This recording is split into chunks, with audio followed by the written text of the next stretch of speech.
Welcome to bird media. నేను మీ Pawan Krishnamurthy.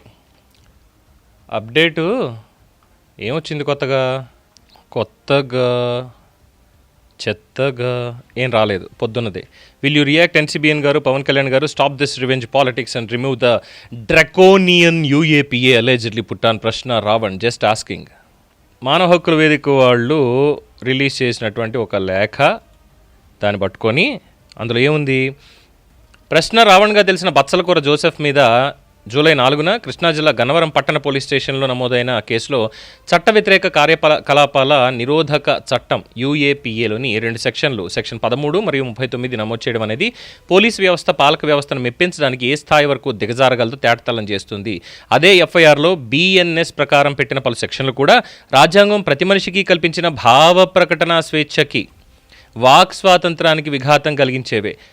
I am extremely sorry to use this phrase.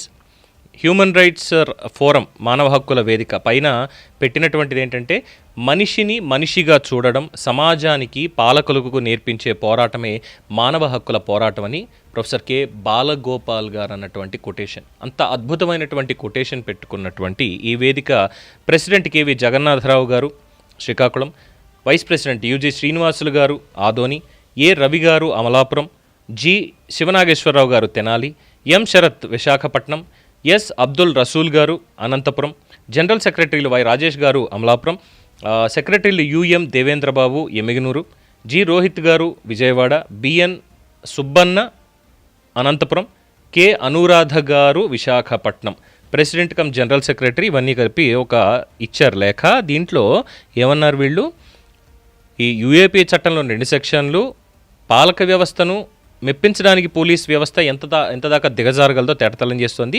ఇదే ఎఫ్ఐఆర్లో BNS section ప్రకారం పెట్టిన అనేక సెక్షన్లు కూడా రాజ్యాంగం ప్రతి మనిషికి కల్పించిన భావ ప్రకటన స్వేచ్ఛకి, వాక్ స్వాతంత్రానికి విఘాతం కలిగించేవే. మీ నోట్లో, ఇక్కడ చదివిన పెద్దలందరి నోట్లో మానవ హక్కుల కేసులు వినాలి, వీళ్ళ నోట్లోంచి వినాలి. ఈ గ్యాప్లో ఎంత అవుతుందో తెలుసా సార్? విజ్ఞులు, మీరు మానవ హక్కుల వేదిక అని చాలా చక్కటి కార్యక్రమం చేస్తున్నారు, ఒక ఫోరం ఏర్పరిచి మానవ హక్కుల కోసం మీరు పోరాడుతున్నారు, చాలా మంచి పని. అలాంటి మీరు మరి ఇలాంటి భాషని, అతను గతంలో చేసినటువంటి వ్యాఖ్యలని, వీడియోలని, మరి వాటిని కూడా మీరు మీ నెత్తి మీద వేసుకుని మీరు తీసుకోగలరా? ఎందుకంటే మీరే అన్నారు ఇక్కడ, భావ ప్రకటన స్వేచ్ఛకి, వాక్ స్వాతంత్రానికి విఘాతం కలిగించేవే. వాడు ఏమన్నాడంటే, బత్సలకూరి జోసెఫ్ ఏమన్నాడంటే, వాడు ఎవరో అవసరం లేదు అయినా సరే హిందూ దేవీ దేవతల్ని, సాతాన్లని, ఇంకోటని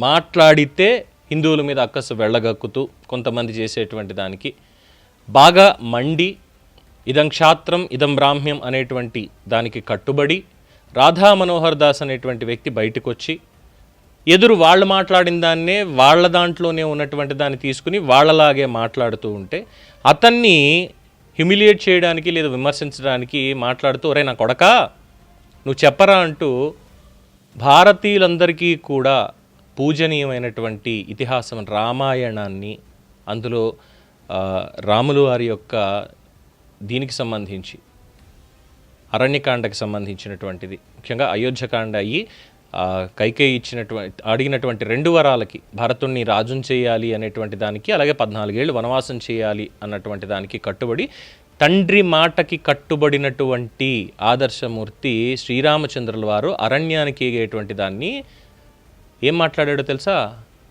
చెప్పరా నా కొడక, నువ్వు వెళ్ళి చెప్పు, రాముణ్ణి బయటికి గెంటేశారని చెప్పు, ఇప్పుడు రాముని తీసుకొని ఎంతమంది ఎంత పెళ్ళాలని తీసుకొచ్చి ఈ చితి మీద పెడతారో చెప్పరా నా కొడక అంటూ మాట్లాడాడండి. ఎక్కడో బంగ్లాదేశ్లో పుట్టినటువంటి లేకినా కొడుకులు హిందువులు అని చెప్పి మాట్లాడాడు సార్. అలాగే మొన్న ఏలూరులో దళిత క్రైస్తవులు, ఇప్పుడు మీరు భావ ప్రకటన స్వేచ్ఛ అని తదుపరి దీని తర్వాత వద్దాం. భావ ప్రకటన స్వేచ్ఛ అని, వాక్ స్వాతంత్రం అని ఏదైతే చెప్తున్నారో as per constitution of India, మరి ఈ దళిత్ క్రిస్టియన్ అనేటువంటి పదమే డాక్టర్ బాబాసాహెబ్ అంబేద్కర్ గారు అసలు రాజ్యాంగంలో ఎక్కడా పొందుపరచలేదు. మరి అలాంటి దాని ఒక సభకి వెళ్ళి ఆంధ్రప్రదేశ్ గౌరవ డిప్యూటీ సీఎం గారిని పట్టుకుని మాట్లాడుతూ నీ నోట్లో అన్నాడు సార్, లడ్డు అన్నాడు. మరి ఈ గ్యాప్ని మీరు తట్టుకోగలరా? రాములు వారికి సంబంధించి అలా మాట్లాడాడు. హిందువులది ఏముందిరా మీ బొచ్చు అన్నట్టుగా మాట్లాడాడు. ఏమనాలి వాడిని? ఇది కాకుండా మీకు ఆల్రెడీ చెప్పాం, మీరు మానవ హక్కుల కోసం పోరాడుతున్నారు కాబట్టి 2010లో జరిగినటువంటి ఏదైతే ఉందో ఎన్కౌంటర్ అనుకుంటారా లేదంటే ఇంకోట, హిడ్మా ఆధ్వర్యంలో జరిగినటువంటివి సిఆర్పిఎఫ్ జవాన్ల మీద దాడులు, వాళ్ళని అక్కడ బాంబు పేల్చారు, కొంతమంది పడిపోయారు. పడిపోయినటువంటి వాళ్ళని పట్టుకుని కత్తులతోటి వాళ్ళ కుత్తుకలు కోసారు, వాళ్ళ మర్మాంగాలని కోసి చంపారు సార్ అక్కడ నక్సలైట్లు. అలాంటి హిడ్మా చచ్చిపోతే ఈ యుద్ధం ఆగదు, తుపాకులు పక్కకెళ్తాయి, చేతిలో కీబోర్డ్ వస్తుందేమో కానీ ఈ యుద్ధం ఆగదు అంటూ దేశ విచ్ఛిన్నానికి సంబంధమైనటువంటి వ్యాఖ్యలు చేశాడు. కాబట్టి అక్కడ యూఏపీఏ చట్టం పెట్టారు సార్ మానవ హక్కుల వాళ్ళు. సో ఇది మీకు థ్యాంక్ యూ, మీకు చెప్పాల్సింది చెప్పేశాను. ఇక మన బాబు ప్రకాశం, దామ్మా నీ గురించి మాట్లాడుకోవాలి. చాలా సీరియస్ మోడ్లోకి వెళ్ళిపోయాను, అనవసరంగా సెంటిమెంట్ కొంచెం. ఏంటమ్మా ఇప్పుడు ఏం చేస్తారు మీరు? ఏంటి డ్రకోనికా? సరే డ్రకోనిక్కో ఇంకోనిక్కో ఏదో ఒకటి, కానీ ఇంతకీ ఏంటి మనం 2019 ఎన్నికల్లో పోటీ చేసి తెచ్చుకున్న ఓట్లు ఎంతనానా? ఎంత? బెంగళూరు సెంట్రల్ నియోజకవర్గం చాలా భారీ, 2008లో ఎస్టాబ్లిష్ అయింది, 19లో పోటీ చేసావు. అప్పటికి ఉన్నటువంటిది 19,31,456 మంది ఓటర్లు ఉంటే 2019 సంవత్సరానికి సంబంధించి పిసి మోహన్ గారు 6,02,883 ఓట్లతో ఆయన 50% ఓట్లు తెచ్చుకుంటే, రిజ్వాన్ అర్షద్ ఇండియన్ నేషనల్ కాంగ్రెస్ నుంచి 5,31,885 ఓట్లు తెచ్చుకుంటే, ప్రకాష్ రాజ్ ఇండిపెండెంట్ న్యూ 2.41% ఓట్లు, అంటే 28,906 నీకు పడ్డటువంటి ఓట్లు. ఇదమ్మా మన పనితనం. అక్కడి నుంచి ఇంక మీద పడ్డావు. 2019లో ఎప్పుడైతే ఓడిపోయావో 24లో పోటీ చేద్దాం అనుకున్నావో లేదో నాకైతే తెలియదు, కానీ 24 దగ్గరకు వచ్చేసరికి ఇండిపెండెంట్లే బాగా ఉన్నారు. మళ్ళీ పిసి మోహన్ గారే మళ్ళీ గెలిచినట్టుగా కూడా ఉన్నారు. అవును, మన్సూర్ అలీ ఖాన్ మీద నన్ ఆఫ్ ద అబవ్ నోటాకి 12,000 పడ్డాయి. ఎలాగమ్మా మొత్తం 13 లక్షల ఓట్లకి అది. సరే అది అయిపోయింది అనుకో, వేరే విషయం. 28,000 ఓట్లు తెచ్చుకున్న వాడివి నీకే అంతుంటే, deputy chief minister of Andhra Pradesh Pawan Kalyan 100% strike rate తోటి తీసుకున్న 21 సీట్లలోనూ గెలిచిపెట్టినటువంటి ఆయనకి ఎంత ఉండాలి?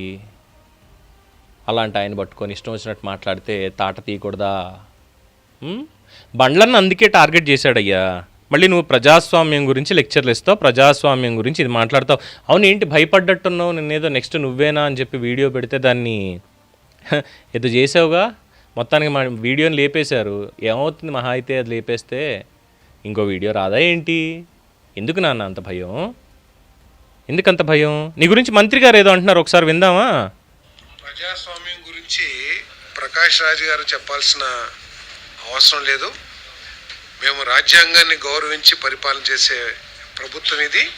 కాబట్టి మీకేదో హక్కుల్ని మిస్యూజ్ చేసినా కూడా రాజ్యాంగం ఏమీ వారికి ఇది కల్పించదు. ఇతరులు నీకు హక్కు ఉంది కదా అని చెప్పేసి రాష్ట్రంలో విద్వేషాలు రెచ్చగొడుతూ శాంతి భద్రతలకి భంగం కలిగించే విధంగా మాట్లాడినా, ఇతర వ్యక్తుల్ని వ్యక్తిత్వ హననం చేయడానికి ప్రయత్నం చేసినా చట్టాలు తన పని తాను చేసుకుపోతూ ఉంటాయి. అంతేగాని ప్రకాష్ రాజ్ లాంటి విలన్గా యాక్ట్ చేసే వ్యక్తుల ద్వారా ప్రజాస్వామ్యం గురించి లేకపోతే రాజ్యం గురించి తెలుసుకోవాల్సిన అవసరం లేదు. చాలా మరి బూతులు తిట్టడమే తప్పు అయితే నాకు ఇంత ముందు ఎవరో ఒకళ్ళు వస్తా అమ్మా, మీ దగ్గరకు కూడా వస్తా తర్వాత. బూతులు తిట్టడమే తప్పే అంటే మీకు కూడా చెప్పాల్సింది ఉంది పెద్దవాళ్ళు. సో ఎవరి పని వాళ్ళు చేసుకుంటే మంచిది. ప్రకాష్ రాజ్ గారు, మన పనితనం సంగతి బెంగళూరులోనే తెలిసిపోయింది. నీకెందుకయ్యా ఆంధ్ర గురించి, నీకెందుకయ్యా పవన్ కళ్యాణ్ గురించి? నువ్వు అదేదో పోటీ చేసేది 2019లో తెలంగాణలోనూ ఆంధ్రాలోనూ పోటీ చేయాల్సింది, వెళ్ళి బెంగళూరులో ఎందుకు చేసావు? అక్కడెందుకు చేసావు? నీకు అక్కడికంటే ఎక్కువ పరపతున్నది తెలుగు రాష్ట్రాల్లో కదా నటుడిగా. నేను ఆదరించిన తెలుగు రాష్ట్రాలు కదా. మరి ఇప్పుడు అక్కడికి వెళ్ళి పోటీ చేసుకుంటావే, మరి నీకెందుకయ్యా ఏపీ రాజకీయాల గురించి? ఏపీలో వేలుపెట్టమని నీకు ఎవడు చెప్పాడు? సర్లే, ఎవడు చెప్పాడు బయటకు వస్తుంది, ఆల్రెడీ లోపలికి వెళ్ళాడుగా, అన్నీ బయటకు వస్తాయి. అదండి మనోడి పనితనం. ఏమంటారు అనేది ఇక మీ ఇష్టం. చూస్తూనే ఉండండి ది బర్డ్ మీడియా. ఈ వీడియో మీకు నచ్చినట్లయితే లైక్ చేయండి, షేర్ చేయండి, సబ్స్క్రైబ్ చేయండి. మరిన్ని అప్డేట్ల కోసం మా వాట్సాప్ ఛానల్ను ఫాలో చేయండి.